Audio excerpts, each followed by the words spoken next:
Hi everyone, welcome back again for our second episode of biology curriculum for Wizari.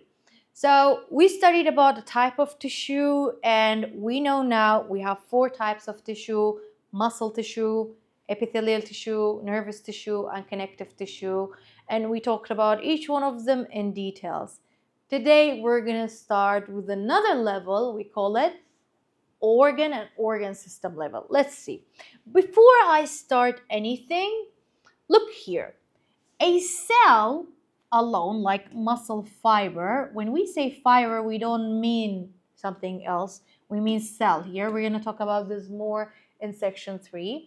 And then a bunch of cells create a tissue. Example, muscle tissue. And then a bunch of different, what did I say? Different or various types of tissue, they are creating an organ. If it's one type of tissue, you don't have an organ. Two or more, then you will have an organ. Okay? Stomach, for example. And then you have organ system. Since organs cannot work independently alone, so what do we have? Multiple organs for a higher function. They work together to complete one task in this complicated body. When you chew food, your mouth, your esophagus, your stomach, intestine, all of them work together to create an organ system. And multiple organ systems create a body or an organism, and these are called the level of organization. Tamam, what do we call it? It's a level of organization. Body starts as a cell, becomes tissue, then organ system, and body. Okay? Now, what I need you to know is that this is the lowest level. This is the highest, okay? The highest level. Just remind yourself with that. Let's go back to the text. See, I told you like before, organs are made of various of different types of tissue. One specific example that is very important is stomach. Stomach is a sac-like, sac yani turega, Lasha, sac-like organ mixed with digestive enzyme. So it has a digestive enzyme inside it. The food is mixed there with it. And it's composed of four types of tissue. It's one of the most important examples because all four types of tissue. One of the Wizari exams, I remember it mentioned the tissue saying the stomach have, for example, muscle tissue, and then the options were epithelial, connective, nervous, all of them. All of them because we said all four. Okay, good. Now, what is the reason of organs need to become organ system in order for them to work? Because one single organ cannot function in isolation. It means alone. They have to group together to finish the job. Like organ system, like this. See, a teacher could teach you one subject, but in order for you to pass grade 12, you need a bunch of them, right? For all subjects. It's the same thing, same concept. So one example is given here is the digestive system that has all these parts that we talked about it. Remember, you will face a lot of questions regarding these. And one specific type is, for example, the analogy. The analogy tells you organ, tissue, and doesn't give you anything else. That's a question.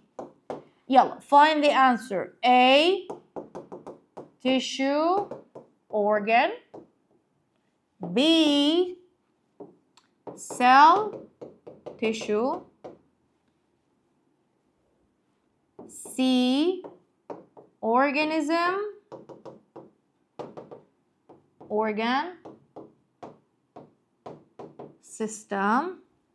D, it says organ, system, tissue. See, here in these ones, we need to look for patterns. The pattern here, you know that organ and tissue have levels. This is higher level than this. This is the lower. So in analogy questions, you need to look for patterns in the answers as well. Let's check if this side, don't change the side, is higher and this side is lower in one of the answers. See, the first thing I want you to do is if these two, same thing, is written here but swapped, just exclude it. Immediately lower comes here, higher comes here, so it's not part of our answer. Easy, easy canceling, okay? Then you will see that it says cells, tissue. You know that cells is lower and tissue is higher, so out. Then here again, this is higher, this is lower. Good, good. But let's see the last one. Again, this is higher, this is lower. But the difference between these two is that in one of them, you will clearly see there's a skipped part, a level. But do we have a skipped level here? No. So we're going to exclude that one, and the best answer is C. Remember, in Wizari, we don't look for good answer. We look for the best answer. Okay? Good.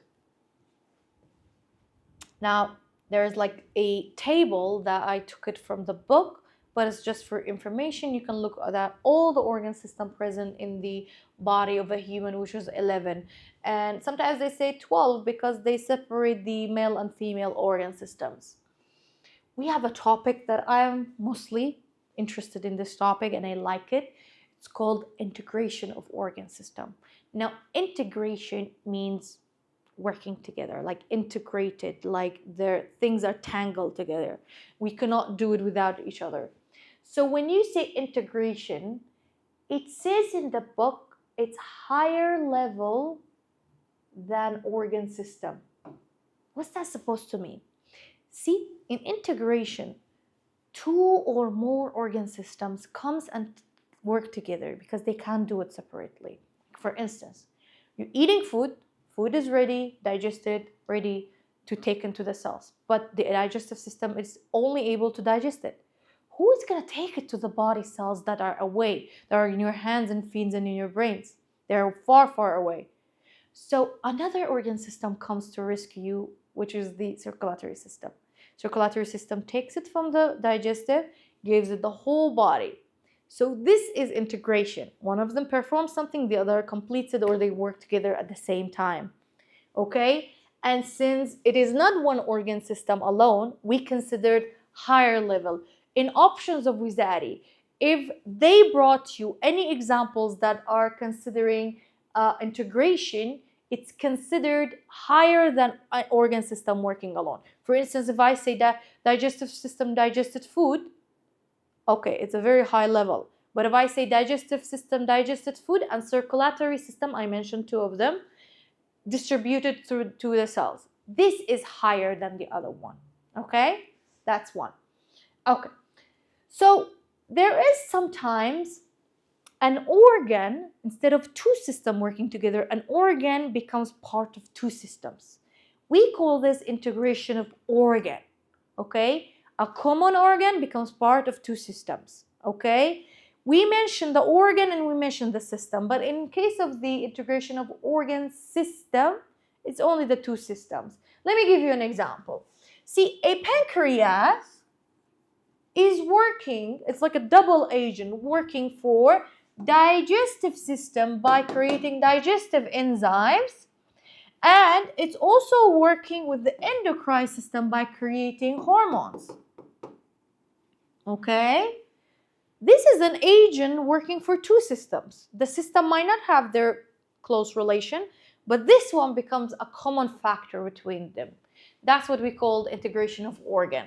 Okay, now we have multiple examples. Let's check them out. It has multiple systems, and some of them came from Wizari, and we put it here. It says when nutrients from digestive system is distributed by cardiovascular, we talked about it. A cardiovascular system, okay, is efficient because digestive system is providing food for the cells and the respiratory is providing oxygen. Then when reproductive system, I think this is repeated, we're just gonna scrub it. The endocrine system secretes hormones, but it cannot go anywhere without the circulatory system. Then we have an example that have highest number of the skeletal system, highest number of organ systems like participating. See, skeletal system, muscular system, nervous system, they're providing movement to the body during swimming. And respiratory with the circulatory bring oxygen through the blood with the nutrients for these parts to work properly. These are integration of organ system. Remember, if you saw a multiple choice, 2 organ systems are mentioned, remind yourself, oh, this is an integration. Or an organ becoming part of 2 systems, again, 2 systems or more are mentioned, it's integration of organ. Got it? Very easy. I hope you're pleased with it. Good. Now, the last part of this section, it's about the body cavities. Now, body have places where their organs are located in it. These places, we call it cavity. Cavity comes from the word cave, means spaces. Oh, so our bone creates spaces for us so that our organs are fitting there, like your chest. You have like a rib cage, but inside is empty. The lungs and the heart are located in it. That's a cavity. Let's see how many cavities do we have and what's the purpose of having them. We have 5 cavities. Remember, 4 tissues, 3 types of matrix, 3 types of muscles, and then now we have 5 types of cavities. The first one is called cranial cavity. It has only one type of organ called brain. Of course, we know about it. The skull is creating a space within it so that it protects the brain. That's called cranial cavity. The space is called the cranial cavity. Then the spinal cavity, most of them are covered with a bone. The spinal cord, the vertebral column of the back, okay, have a very narrow space in it, and we call it spinal cavity, and the spinal cavity contains spinal cord. Remember, spine is the bone or the vertebrae, both of them same. Spinal cavity is the space. Spinal cord is the nervous tissue that is going through it, okay? Good, that's the cavity. And then you have thoracic. Thoracic is also called chest cavity, and it contains, like we said, heart is there, the respiratory system, lungs is part of it, is there, and one more part, esophagus, is part of digestive system, okay? Good. Then you have abdominal cavity. Abdominal and thoracic, okay, are just separated by one type of muscle called diaphragm. We're going to study this in chapter 2, section 3, when we talk about breathing, okay? Good. Now, abdominal cavity here, the space here, contains digestive system, mostly, okay? This is what the book says. Whatever else is mentioned, we're just caring about this part right now. Then you have the pelvic, it's the lowermost part, right with the pelvic bone surrounding it. Contains the organs of the reproduction and the excretory. Excretory is the bladder, the urine where it's going through it, okay? Now, there is one thing. I mentioned the bone surrounding most of it, but did I mention anything here abdominal?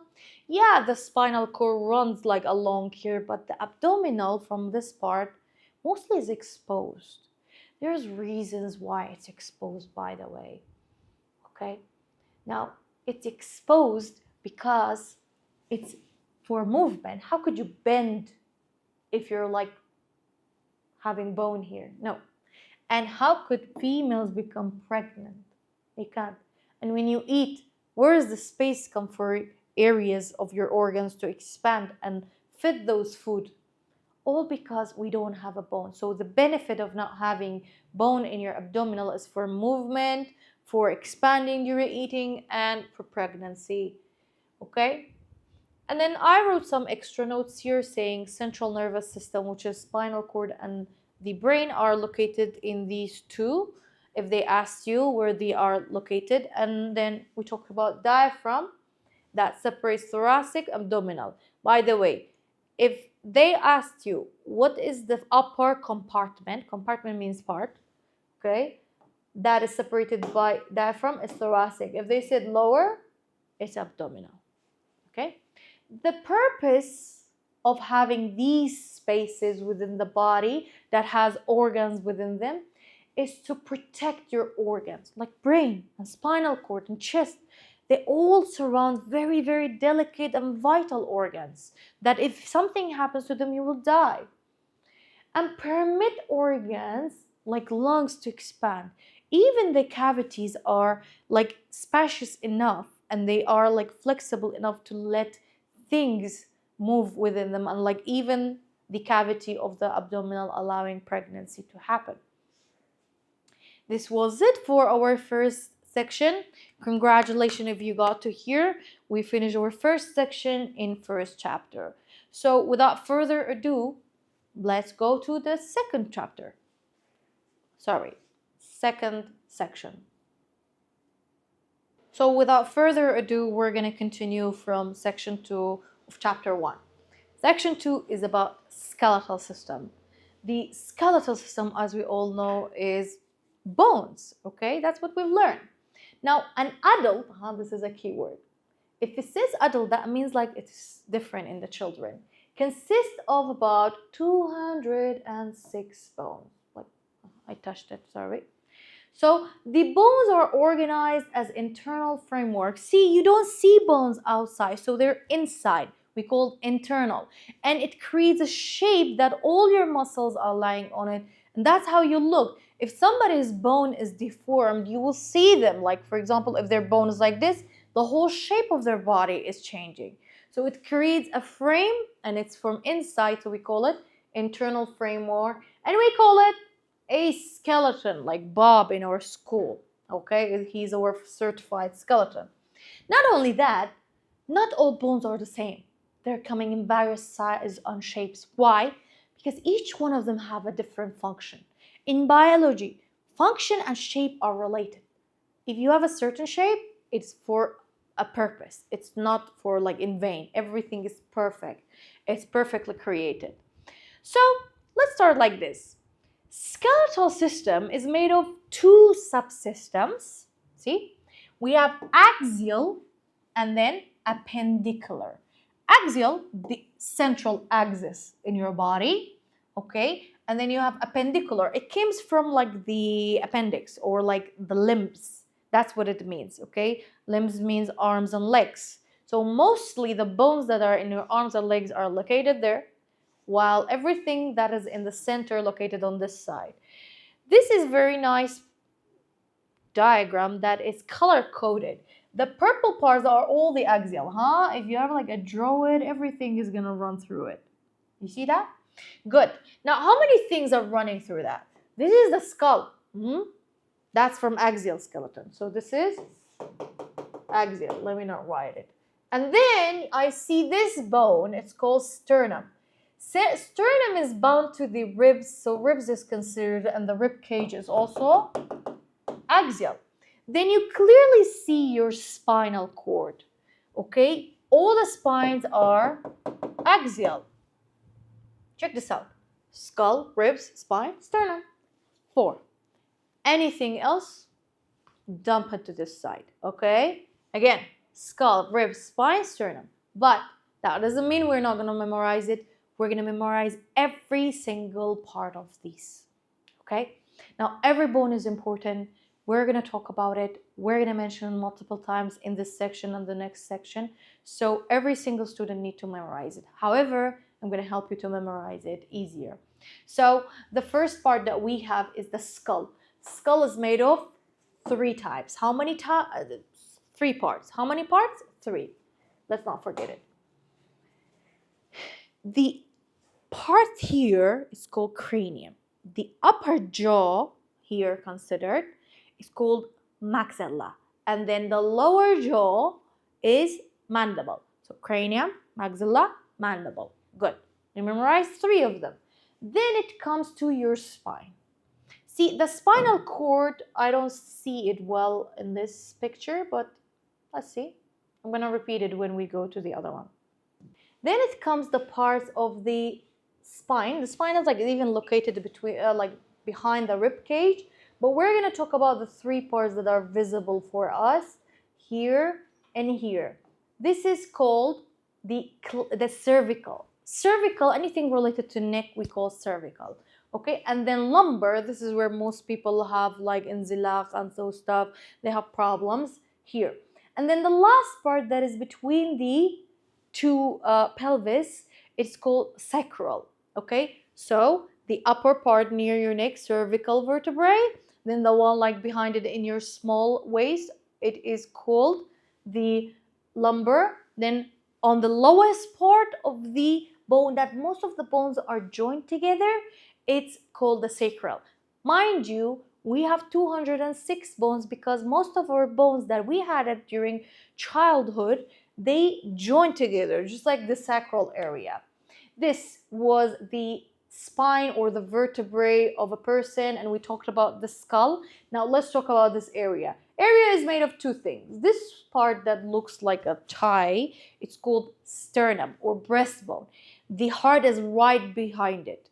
And not only that, this sternum, not all, most of the ribs are joined to it. Okay, if you can see that most of the ribs are joined to it together, sternum plus rib create rib cage, and I've done that for you here. That's how we learned all the axial skeleton. Anything else mentioned a part of this? All in yellow color and all appendicular. Let's start from this. Like we have like this area, we think like it's a bone and it's a sign of beauty, we call collarbone. In here we call it clavicle. There you go, clavicle. And then from the back you have these wing shaped areas that are a bit like wider. We call them shoulder bones, or in reality, a scientific way, it's called scapula. So since the clavicle is aligned with the ribs, if you can see, it is like a bit in the center. Students think that it's part of axial, but it's not. And even the shoulder bone, it's not. The scapula, clavicle are part of the appendicular. They are written here. Then everything else in your arm that we're going to talk about it is appendicular. Again, the pelvis is also, this part is called pelvis, part of appendicular. And then the last part here that creates this angle is called pubis, okay, like pubic area, and pubis is coming from this name. So these were the places where the limbs are connected. The pelvis, not only it's a bone that protects the cavity, but also the limbs, the thigh bone is connected to it. Now we need to learn about the bones. So the first bone we have here is called, it's one by the way, called humerus. Then you have two bones. I want you to put your thumb up because it's important. If you like move it, the bones are gonna move with it. And so if our thumb is up, you could clearly say that the one aligned with your thumb is radius, the one aligned with your pinky here, it's your ulna. Do you see the thumb? You can't say it in this one, but this is radius and this is ulna. Now, good. The wrists have a bunch of very small bones, you can tell here. They're called carpals. And then they become longer, so the name becomes longer, metacarpals. Then the fingers are called phalanges. Then, what do we have as well?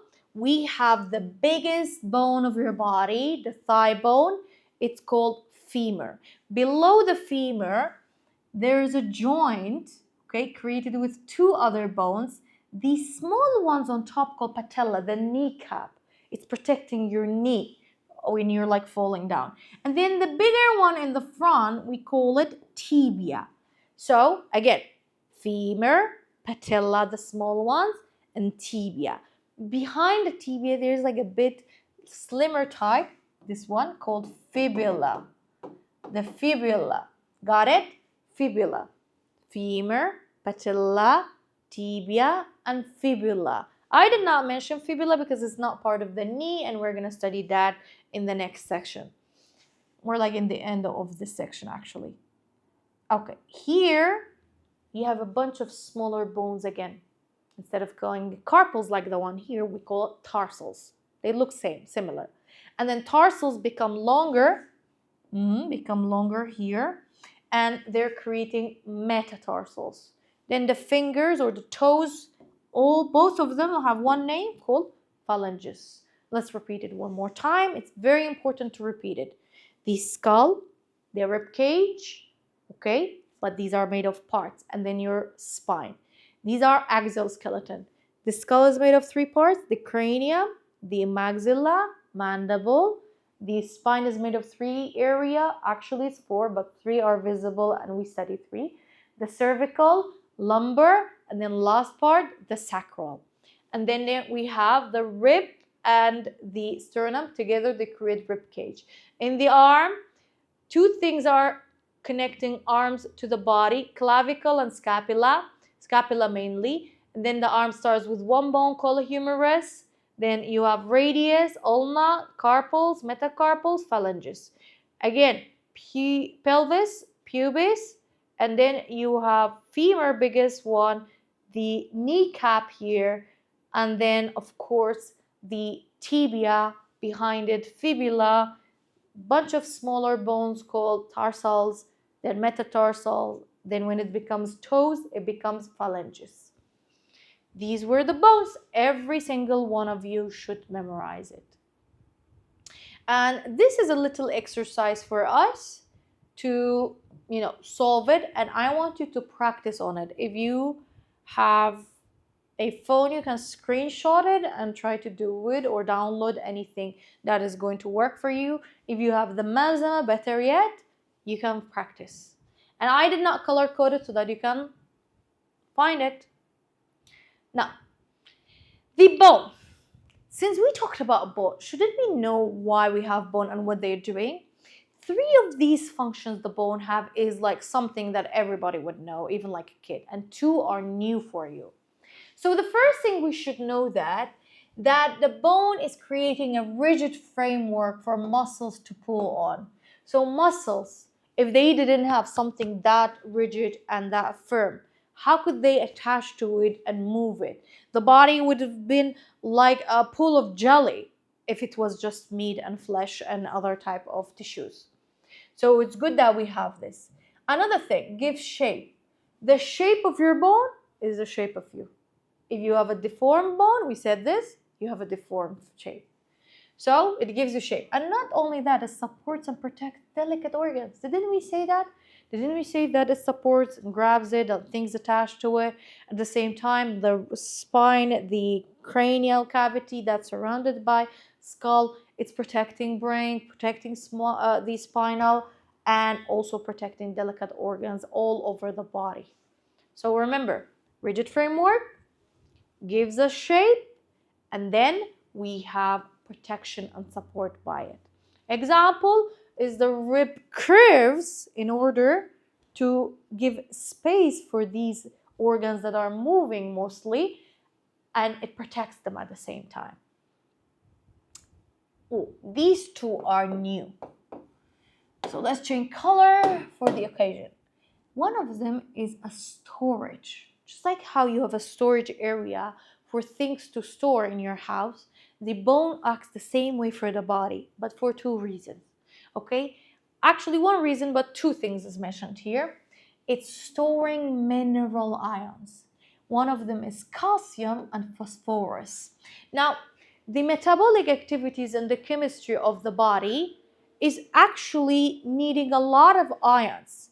One of them is calcium. If we're deprived of iron from our food, the bone is going to give it to us. Same goes for phosphorus. Okay? Then when food comes, the bone is going to take it again. Then we have internal portion of the bone produces the blood cells. Oh, that's new.